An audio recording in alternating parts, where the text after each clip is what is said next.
Welcome to Sunday Night Prime, and delightful to have you this evening. And we have something a bit different. Oh yes, you won't be surprised because I often have different things on here. I have two old friends of mine for 40 years, and they have been an important part of Catholic publishing in many, many ways. And this is my very good friends, Richard Payne and Stephen Payne, P-A-Y-N-E. And you may recognize their name because Richard started the series of classics of Christian spirituality.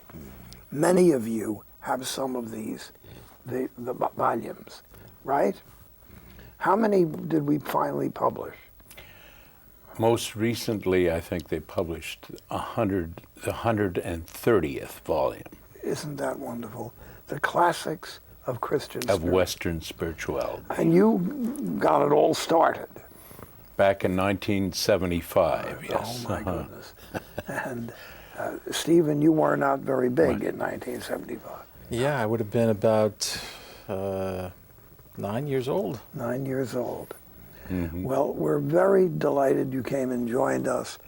And this, Richard, has been an important part of Catholic spirituality publication over the years. And Stephen, as he's grown up, has joined in there. This series alone was a very important part of things. But I'd like to hear some other things. Tell us,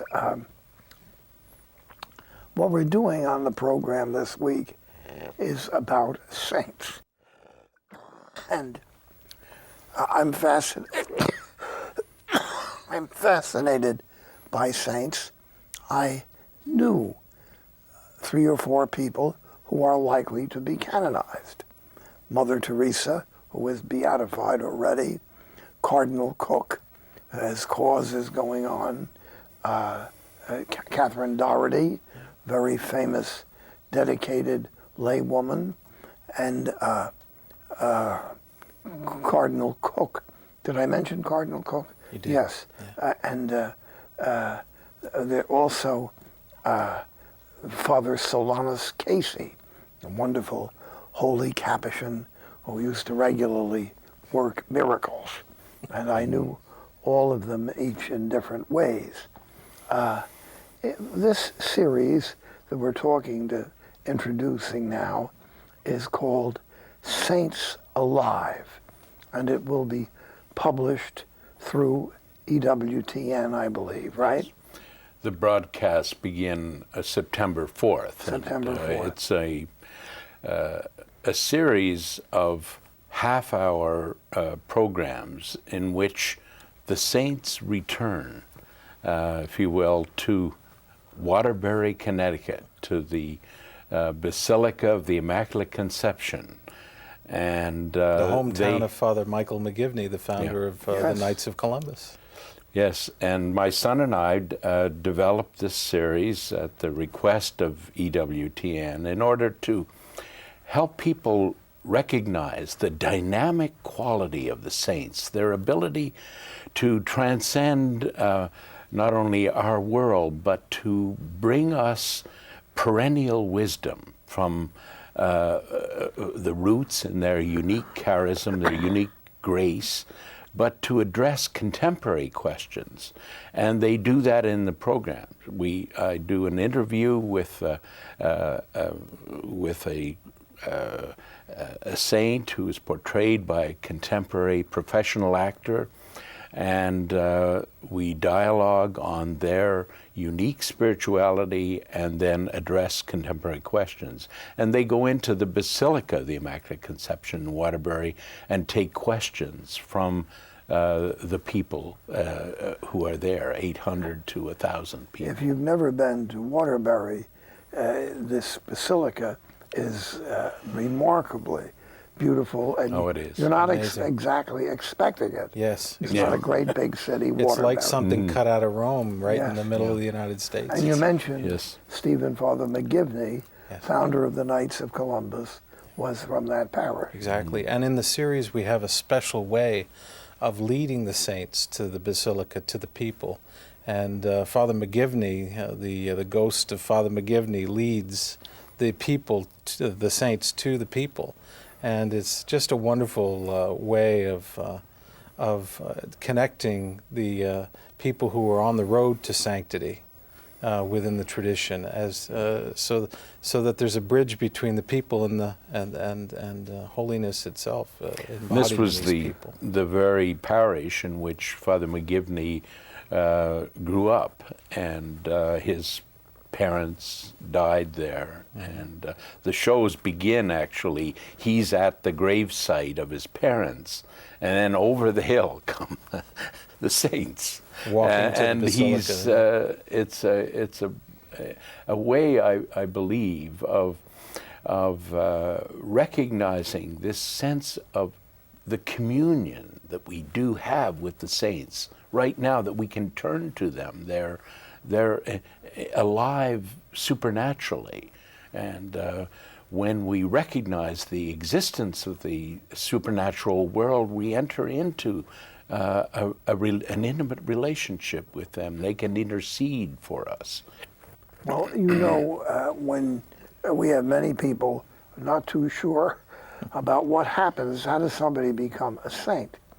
And obviously, part of it is a popular support of the idea of a saint. Mm-hmm. So, for instance, with Father McGivney, through the Knights of Columbus, they have been supporting his possibility Exactly. of canonization. Yeah.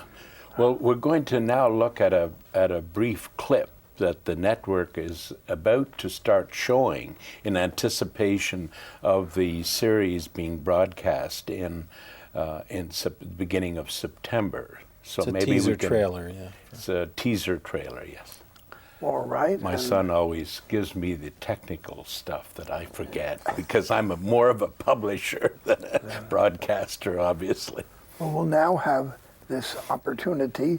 They call it a teaser. It's an unusual word. Where do we get this word? To tease people to get to watch the show, It's Okay. it's coming at you. For God desires no less than that we should all be saints.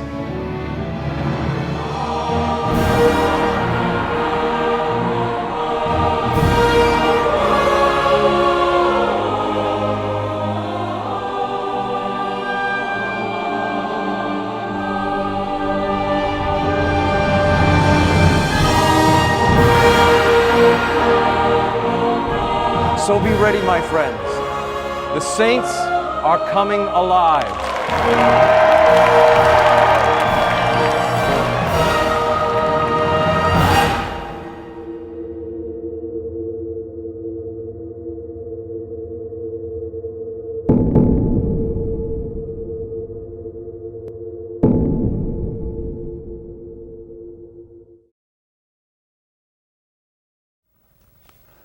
Now, Richard and Stephen, we came along here as friends over these 30 or 40 years, working on this series, the classics of Christian spirituality. And you were editor of several of the first volumes, and one of them I edited on the life of St. Catherine of Genoa. Wonder if you could tell us what makes somebody a saint. I don't mean in their personal life. How does the church get to call someone a saint? Well, there's a very profound process and lengthy process, usually, of discernment that the church goes through. There are various stages that have to be gone through in order to recognize the depth of a person's sanctity. And the first step is servant of God, and that's usually initiated by the local bishop, and they begin to look at locally with a committee of people representing various backgrounds, theologians, maybe a psychologist, and a lot of different backgrounds, and they examine that person's life and their writings, people that knew them. They take testimony, and then they prepare. Usually there would always be someone who is in charge of presenting a positio, a document which contains a presentation on that person and their life.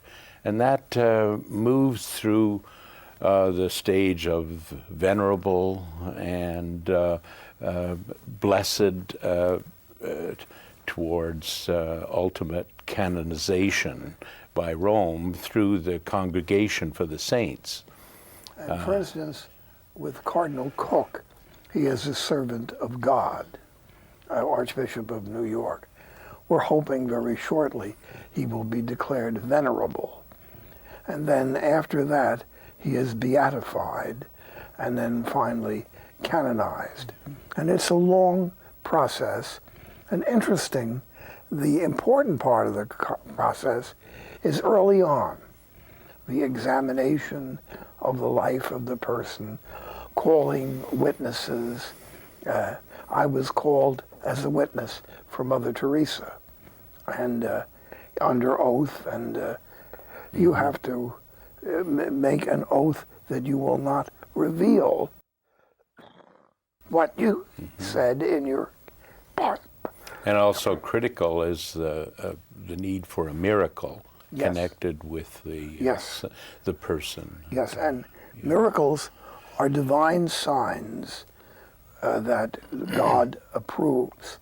And so with the causes, for instance, with Mother Teresa, there has been a recent miracle, and also in the cause of Cardinal Cook.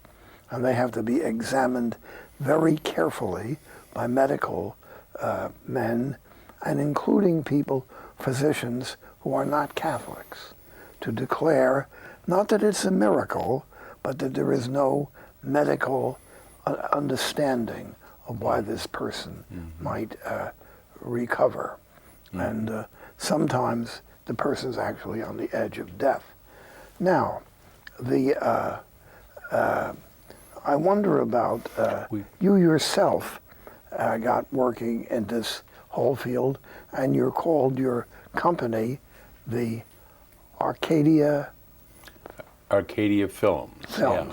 And it's basically the original vision of America that was given to it in the age of discovery by the French explorers and settlers.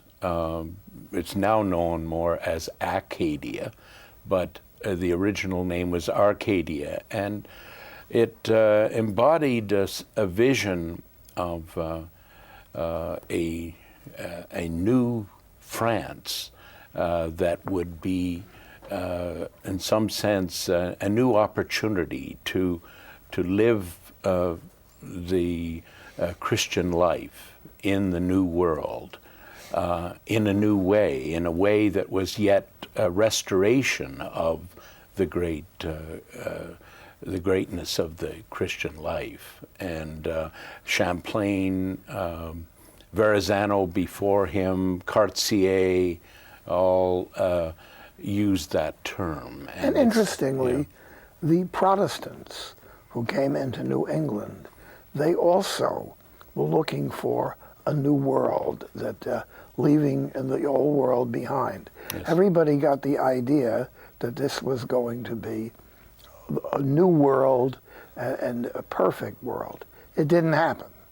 You know, they all forgot about original sin. So here we are, still batting out with Adam and Eve. We'll be back in a couple of minutes.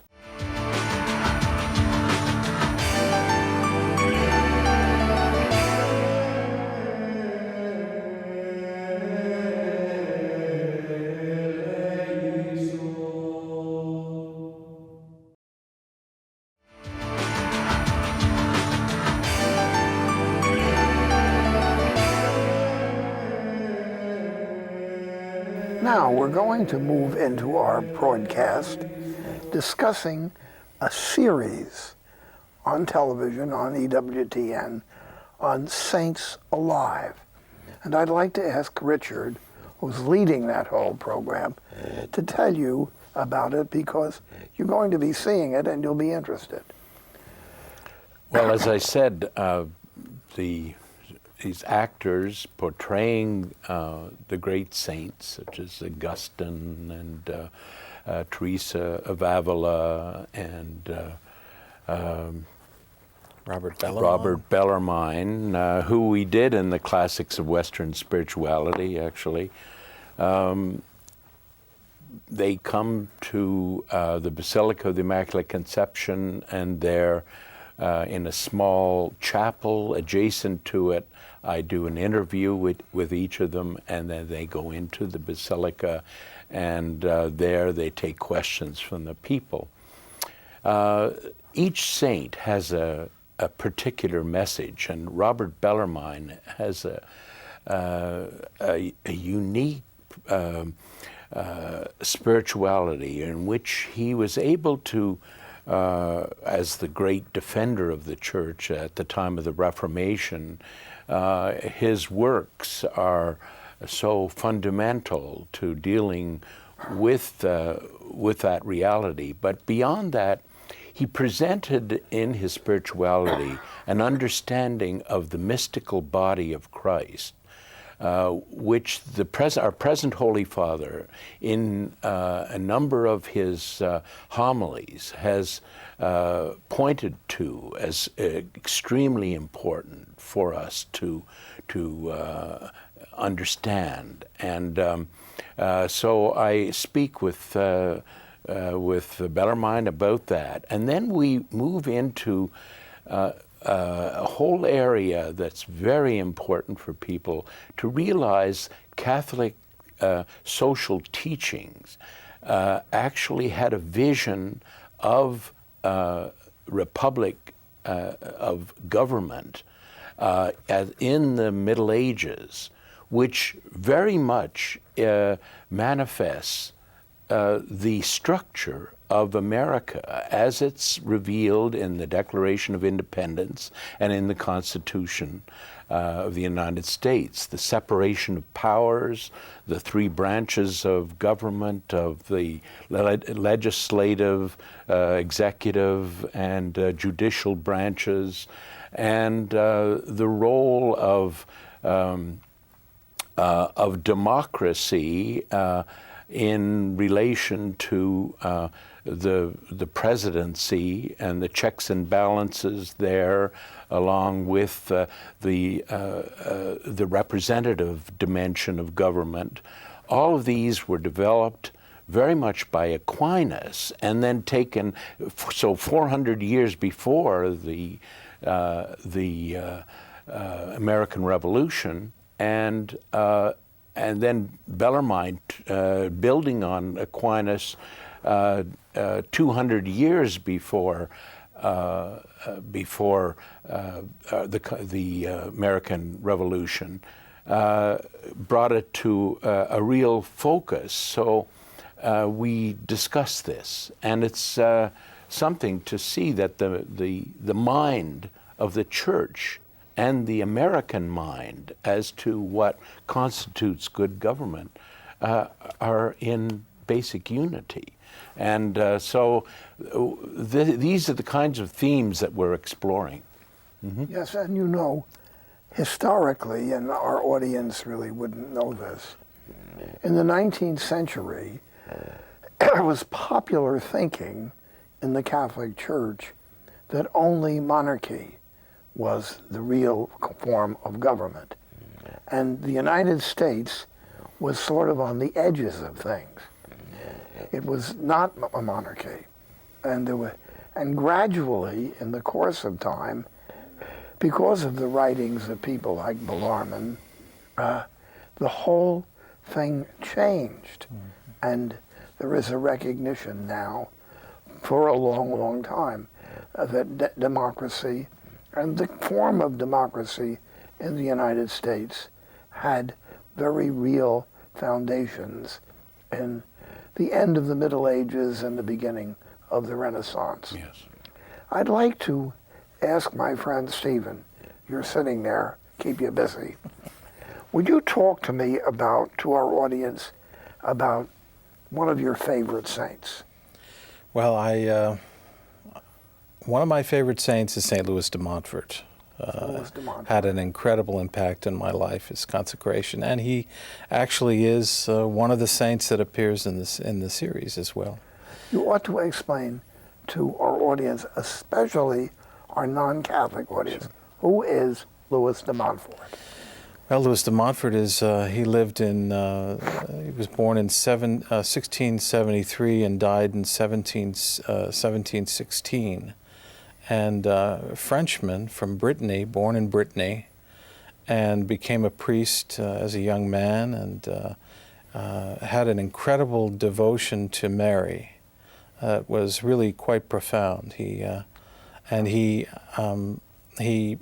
preached and practiced this devotion and did parish missions all throughout the countrysides of Vendée and Brittany, and preached devotion, true devotion to Mary. And he wrote this wonderful book that has become a classic, True Devotion to the Blessed Virgin Mary.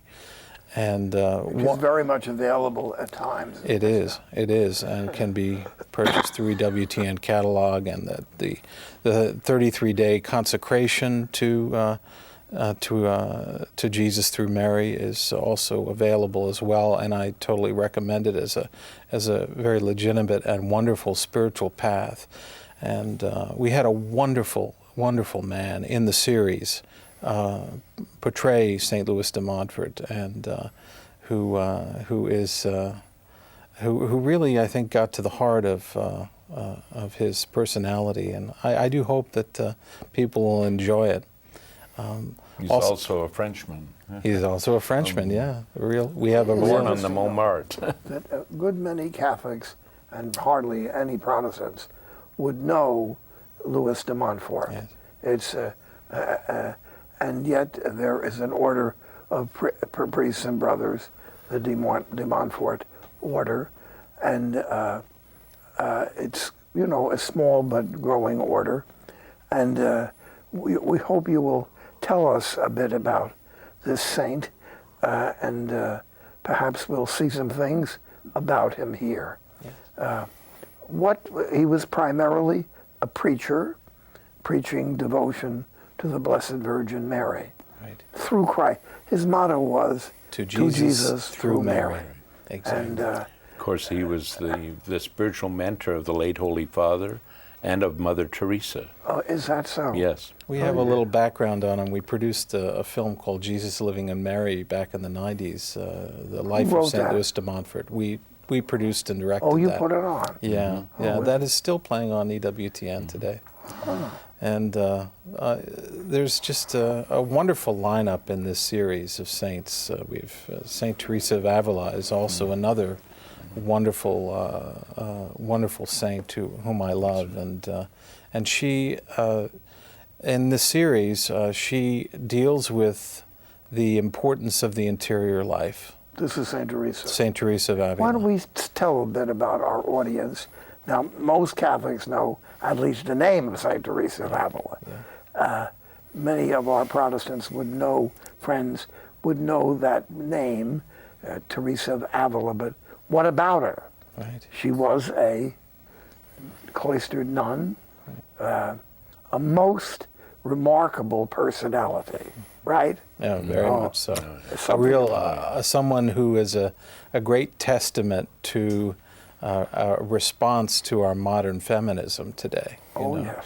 And can put things in the right order, Interestingly enough, though, people reading the life of St. Teresa of Avila would see her as a feminist. Yeah. Yes. She's a proper feminist. But a proper feminist in her time. True Christian True feminism. Christian feminism. Yeah. A lot of bishops and cardinals ran for the hills when Teresa of Avila came on. And I tell you, we have this actress who plays St. Teresa in the series. She has a little bit of that spirit, because when she speaks, you're either right in the palm of her hand or you're running for the door. So. And of course, there is the autobiography of St. Teresa of Avila, which is available. Yes. And the Interior Castle, which we have in our series, The Classics of Western Spirituality. One of the great modern Carmelites is beatified is Edith Stein, Saint Benedicta of the Cross. She beatified or canonized? She's canonized. She's canonized, yes. Yeah. Saint Edith She Stein was now. a non-believing Jewish girl. Yeah. And she ended up someplace visiting some. She was not a practicing Jew at all. She was an atheist, but her family were Jewish. And she found this book, the autobiography of Teresa of Avila, and she sat down to read it, and she read all night, the whole night through, read the whole book. And here she was. Everybody thought she was an atheist, and she was now getting interested in becoming a cloistered Carmelite nun. And she did. She did? She did become one. We can't forget Teresa of Lisieux. Oh, yes. And it reminded me, as you were talking about the night, I had a wonderful saintly pastor as a young person growing up, Father John O'Neill. And so many days I would come to serve his 7 o'clock Mass, to find him in the sanctuary, asleep, having been out on a sick call, with a very tiny little copy of Story of a Soul on his lap, having fallen asleep like that, you know. And I remember picking up the book one day, and there in the margins of the book were little questions and answers that he was in conversation with her over this book. Yeah. And the impression it had on a youngster, you know, you realize how no one was looking. There he was all by himself in that sanctuary with the Lord in his real presence, you know. And that autobiography is written by St. Teresa of Avila herself. Of Teresa of Lisieux, yes. No, but Teresa of Avila. Oh, of her, yes. her And St. Teresa of Lisieux yes. did the Story of the Soul. Of Both course, Carmelites, yeah. both autobiographies, and neither one of them intended to write an autobiography. Other people told them to write it, you know. Yeah. And I think we have a clip for St. Teresa of Avila. Just again, she's in the series. She deals with the interior life and the reality of how modern feminism, secular feminism, has had a terrible impact on on family life today. What do you see as the major effect of secular feminism?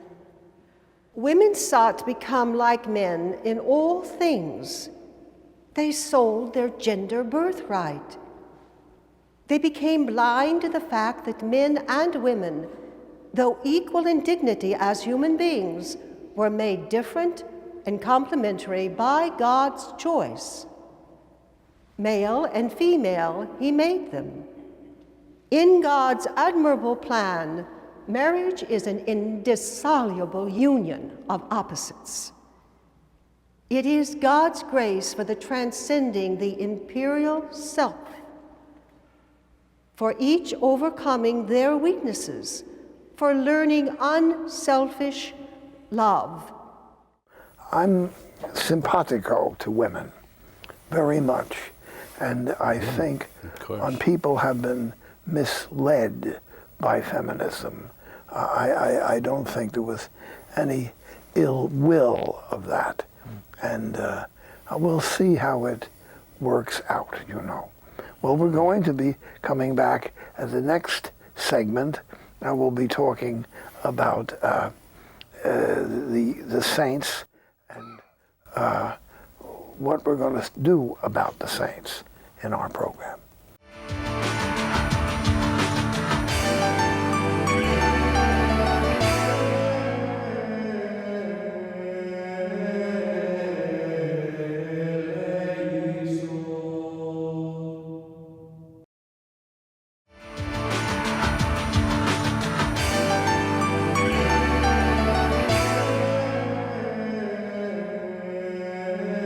Well, we've got a very interesting subject, and there's several pieces here that we want to look at. First of all, tell me a little bit about what happened up at the Basilica when you had different actors fulfilling the roles, as you'll see in the pictures, in the films. Well, we had the actors make a grand entrance down the center aisle, each individual ushered in by the Knights of Columbus color guard, and the people would just spontaneously stood and clap for these saints, and they would proceed up to the front where they took questions from. There were obviously canned questions, pre-written and pre-responded, but there was an amazing spontaneity happened in the exchange between the people from the audience who came up to the mic and presented the questions, and the response from the actor portraying the saint. And there was a sense of really of a dynamic sense of presence, I would say, almost of the saints in that context, because you could see the hunger in people to hear about this, not only the saint, but how that saint would address something very close to their present world. And so there was a vibrancy in that situation. You can see the importance of participation for people, that often, they're brought into situations where they're not so engaged. And to see that sense of conversation, intimacy, personal intimacy, it was a kind of reflection of the nature of the church itself as a mystical body, and the intimacy that we have personally, and the life of the Trinity as a relationship of persons, one in love. And that spirit, I think, was great. And I think we have a clip that we can show now of St. Louis de Montfort in that situation. I wonder if you could speak to the power that the Rosary has in overcoming evil. Holiness comes through Mary. I have seen entire parishes sanctified by the Holy Rosary. If you say the Rosary faithfully until death, I do assure you that in spite of the gravity of your sins, you shall receive a never-fading crown of glory. Even if you are on the brink of damnation, even if you have a foot on hell, even if you have sold your soul to the devil as sorcerers who practice black magic. As I mentioned earlier in the program, I knew several people who will be canonized. Mother Teresa, Cardinal Cook, Father Solanus Casey. It was mysterious and mystical, particularly with Father Solanus, because he's a man that this world and the next world. I may have mentioned in one of my broadcasts that natural things happened miraculously. Yeah. The bees swarmed, and everybody's getting bit. And he walked out, and he talked to the bees, and told them to go back into the hive, which is a large hive. And there was a queen bee, which is a white thing, down in the bottom. He found it. If they pick up the queen bee, they all go crazy. He picked it up, put it in his handkerchief, and put it in his pocket. I'm standing there watching that is a kind of a first-class miracle. Amazing. Yeah. And he was talking to the bees. And It's interesting you mentioned the bees. I had the opportunity of knowing Catherine Doherty, who was the Baroness de Hoyk, and was known as the bee, not only for Baroness, but because in some sense she's a kind of queen bee. Yes, yeah. And it's interesting, that the bee was a symbol, a mystical symbol, really, in the tradition. Goes right back to the beginning of the Merovingian kings. When we were in France shooting the Montfort film, it was the 800th anniversary of France as a Christian country, which the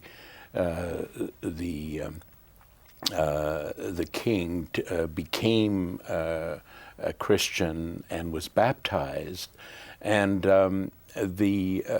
one of the symbols that was taken on at that point was the symbol of the bee as an ordered, almost divinely ordered, if you will, community.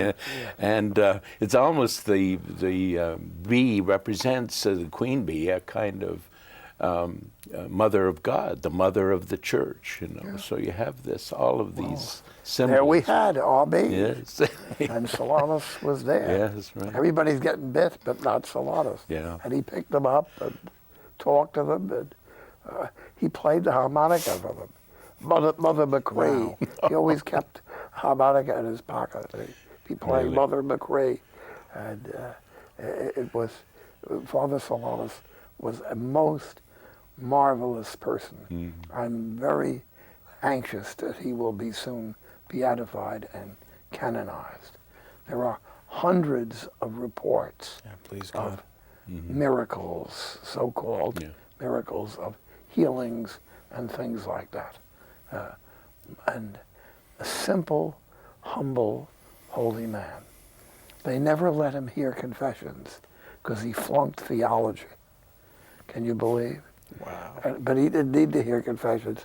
He was busy working miracles. So if you could heal the sick, you don't have to take. We had the privilege of doing Saint Jean Vianney in the series, and of course there's a prototypical saint who was not considered smart enough to become a priest. Yeah.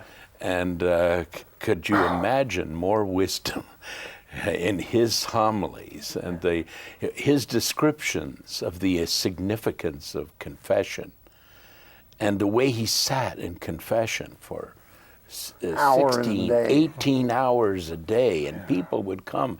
And it was so impressive, not only because of his recognition of the power of the sacrament, but he seemed to stimulate such a developed, sensible conscience among people, that they became more aware of the importance of acknowledging their hurtfulness to God.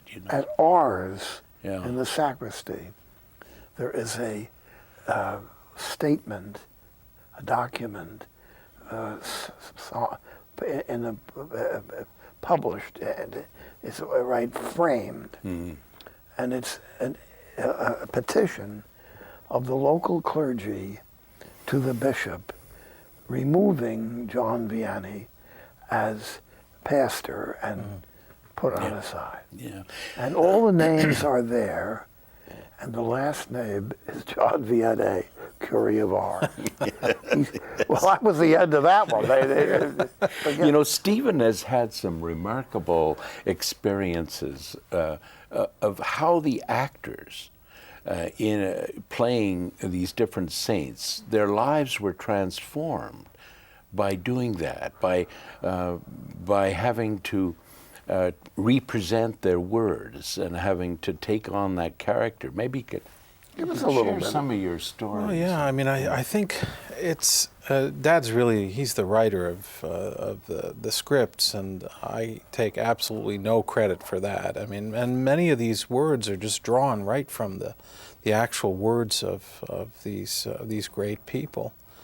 And after producing we produced a series called Saints Speak. Many of the EWTN viewers may know of Saints Speak, where we had this is where Saints Alive came out of, in a certain sense, that we just wanted to allow the saints to speak in their own words, to not be written, have someone writing through or editing what they were saying, but allow them to speak. And in a certain sense, I really do, because Dad's background with the classics and his incredible gifts of having so many years encountering these words, he knows them. They're like old friends to him in a sense. He sits upstairs for hours in his little upper room library, and he's got thousands of books around him that are like friends that probably even speak to him when he's not.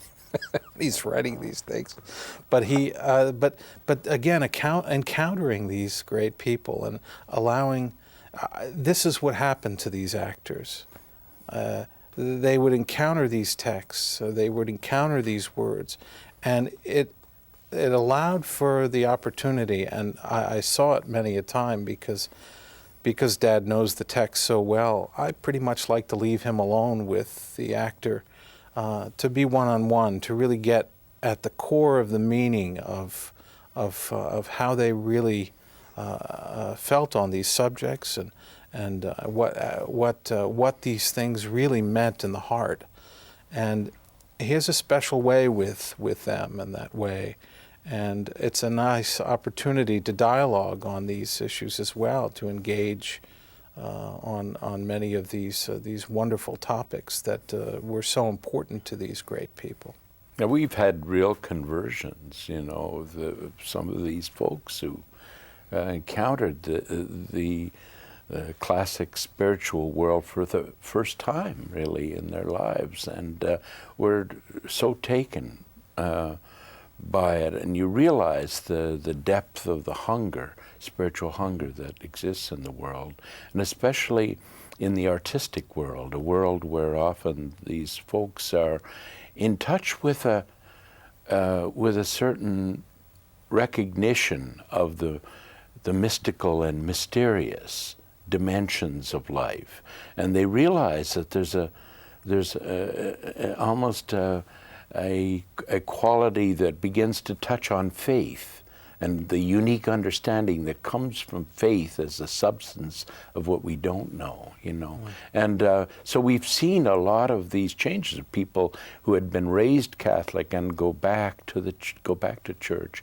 It's a kind of practice of Lectio Divina, in a sense, you know, where they take sacred texts because the saints are always related to the scriptures and dealing with understandings of the deep understandings of the scriptures, the spiritual meanings, you know, and so it's a practice that the monks have long followed, you know. Our audience will be wondering what is the Divina Lectio. Yeah, It's sacred reading. Divine reading. Or Yes. It's a good idea to our audience, Catholic and non-Catholic, to take 15 minutes in the morning before it all gets started and have the Bible or some informed spiritual book. Here we have the writings of St Agustin, selection from Paulist Press, the Classics of Spirituality, which you put together, and read like this, and it would make you very different. Yes. And people often now got the idea, well, we're going to start reading. So they open the Bible to Genesis 1, and they start reading. They're never going to get finished, you know, Absolutely. because it's not the same way to do it. The Bible, really, is a library of shorter books and informed books that are personally meaningful to the individual. The history of the kings doesn't move you too much, but the life of Christ, the writings of St. Paul, and the Old Testament, the Psalms. Just to illustrate what you're saying, a man that had a great impact in my life, his name was Marshall Mcluhan. Oh, yes. He's now known as the guru of modern communications. I took a seminar of his in 1958 to begin with, and then again when he came to Fordham in New York in 1968. But this is a man who, when he went to Cambridge, he was not a Catholic. He began to study and prepare for choosing his doctoral thesis. And he discovered the trivium, the basic form of the liberal arts, grammar, logic, and rhetoric, as it was practiced in the Greek and Roman world. But then when in the hands of St Augustin, when he transformed this, you begin to see the way in which the Trinity acts dynamically in the life of every person, and how this is the foundation of Catholic education. Well, he just woke up to this world and converted. And he said that he became a daily communicant, taught at St. Michael's College in Toronto for years, and he. His work was examining the rise of modern media, which he said in many ways was a Luciferian kind of conspiracy against truth. And but in his daily practice, the Eucharist was central. But he took time each morning to read some portion of the scriptures. And he did so in the classic sense of almost the fathers of the church. The allegorical level he would look at, the moral level, what we call the anagogical or divine levels. And this practice with the rosary central later in the day. And he was Marian in his approach, and he spoke to intimate acquaintances so often of how Mary would lead him through this work. His 100th anniversary of his birth was just celebrated last week.